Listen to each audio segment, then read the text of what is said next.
So everyone always gets that feeling when they're mocking and they say to themselves, I want to be the very best, like no one ever was.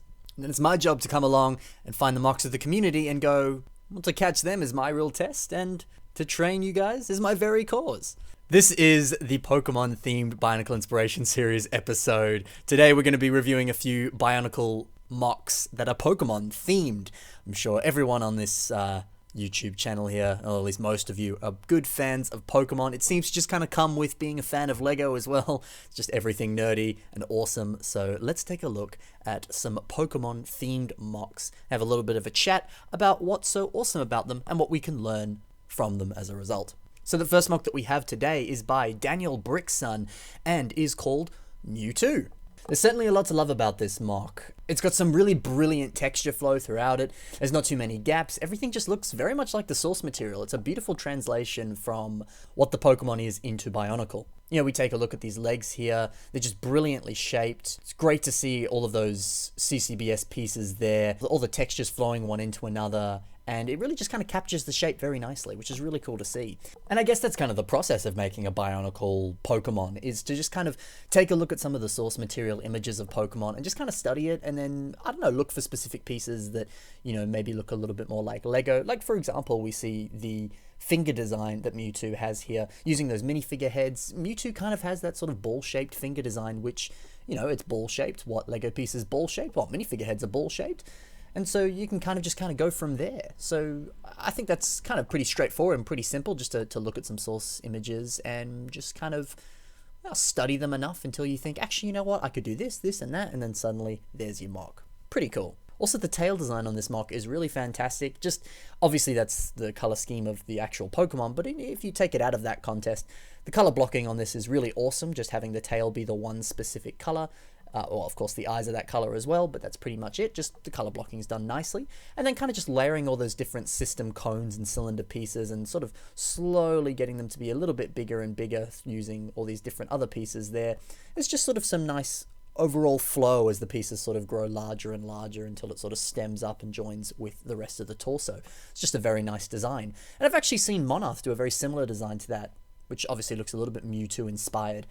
So you could easily translate certain concepts from Pokemon, like Mewtwo's tail design, or, I don't know, maybe Garchomp's sort of blade arm sort of thingamajigs. You could easily put any of those sorts of things on a mock. So, you know, there's over 800 Pokemon at this point, so it's definitely a good idea to just kind of take a look through the various Pokedexes and go, ooh, actually, you know what, this design on this specific Pokemon would actually translate really well into a mock, so, you know, let's do that. That sort of thing. Speaking of the tail, one thing I really like, Daniel posted a picture where he ordered some, I believe they were mold art masks, or maybe socket ball masks, I don't know, my bad, but he ordered some of those, so you can see here there's a little Liwa mask here that's purple that sort of makes up some of the tail there. And I think that's kind of cool that he specifically ordered that mask just to kind of finish off and help this sort of flow of the tail there. You know, he possibly could have used any other kind of purple mask, but in terms of texture and in terms of sort of the overall flow of that tail, using that specific part was exactly what he needed. So that's kind of something to think about. You know, maybe you can order a custom paint job or style of a specific mask that doesn't come like that in sort of the production Lego sets, and use it for another part of a mock that isn't just the face design. You know, a lot of people buy custom masks for the mask factor, but you could easily buy it to just sort of finish off a little detail on a mock. I think that's really interesting and really cool to see, and it works really well here.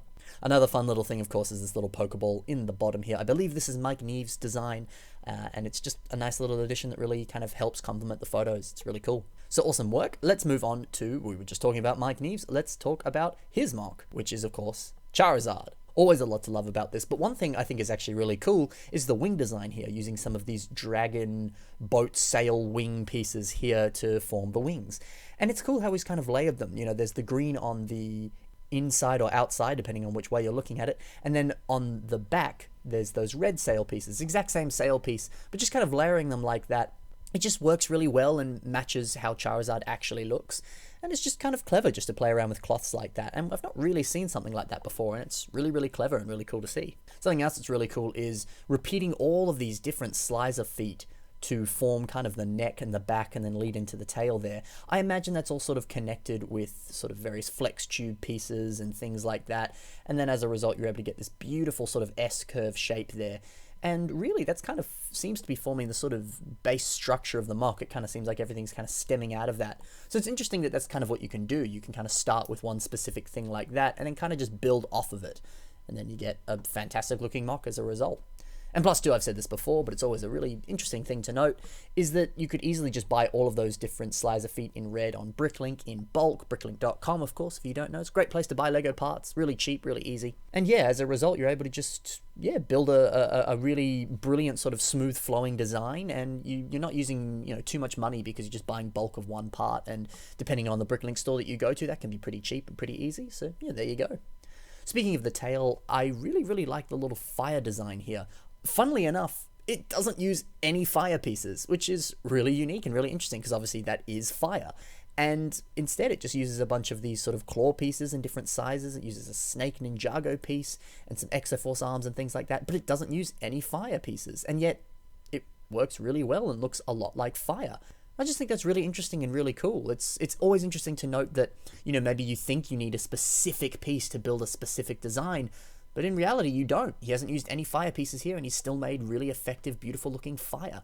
So maybe if you're building a mock at the moment, you're struggling, you're like, I really need this exact part to build this exact thing.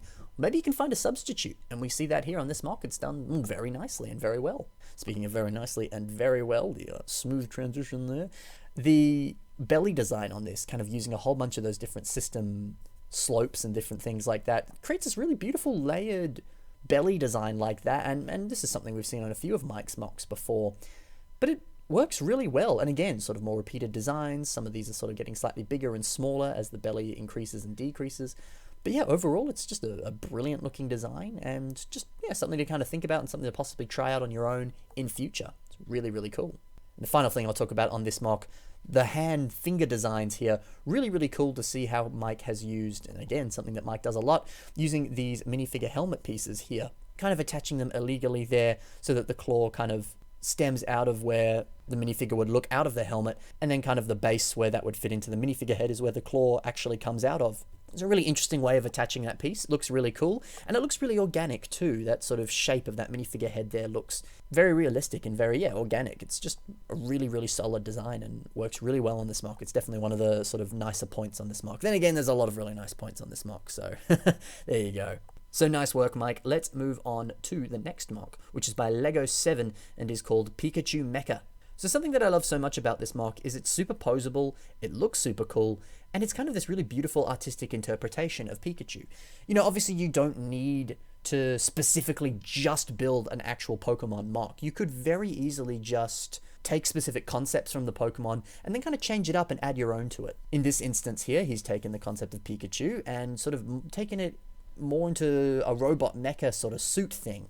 And he's kind of advanced certain concepts, like he's added all these different caution symbols and things, which kind of implies a little bit of a sort of sense of electricity. You might see some caution symbols and hazards, lines like that in a factory where there's a lot of electricity. And it also just kind of gives it more of a mecha kind of vibe.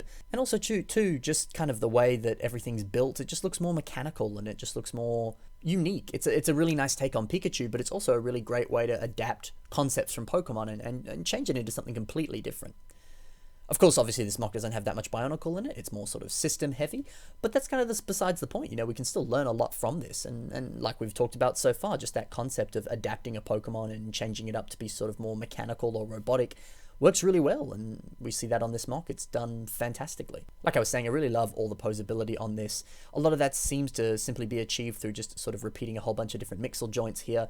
And as a result, it's got a lot of sort of personality and life to it. Can get in all these fun little poses and do all sorts of fun things. It's really, really cool to see. So yeah, a really great idea by Mr. Lego 7. Let's move on to the bonus mock and the final mock in this episode, which is by Railblade and is Magnemite. This is just a fun little simple design. Again, it's always fun to note that you don't have to, spend ages and hours working on a huge mock. You can just build something cute, small, and fun that doesn't use too many pieces. And there you go. You've built something today. You've accomplished something. Nice. So this is a really effective design. I really like how pretty much everything on this mock stems out of that one specific wheel piece that turns out you can connect a lot of things into it on the sort of middle bit there. Really cool. So all those different connections attach well, and all those different pieces really form just how exactly Magnemite looks. He's a really simple Pokemon, and this is a really simple design, but he's captured it perfectly and built a really fun, cute, adorable little mock. It's just really awesome to see. So cool to see 4 different Pokemon designs, and interesting to note that, again, like I said before, there's over 800 Pokemon, or, if you want to stick with the original 150, you of course can, and there's all sorts of different designs there that you could easily adapt into System or Bionicle, so there's all sorts of possibilities there. Be sure as well to take a look at all of these different guys that we have talked about today, especially Mike and Daniel, because they've made a whole bunch of other different Pokemon designs, and of course I just don't have the time to cover all of them, but if you really want to have a nice look through some of their stuff, there's all sorts of other different Pokemon that you can take a look at there, and I definitely recommend you do so if you're a big Pokemon fan, because it definitely will bring a smile to your face. Anyway, that's it for this episode of the Bionicle Inspiration Series. If you want to submit some of your own theme ideas or mocks to the show, you of course can, but the only way to do so is through the email that you're currently seeing on your screen. If you need to copy that email, it is in the description below. Also, while you're there, be sure to check out some of the links to my social media, as well as consider checking out my Patreon page. And also links to all the mocks that you saw in today's episode will be there as well. Be sure to check out those guys and give them some love. They're some talented people. Anyway, that's it for this episode of the Bionicle Inspiration Series. We'll see you in the next one. Happy building. Bye for now.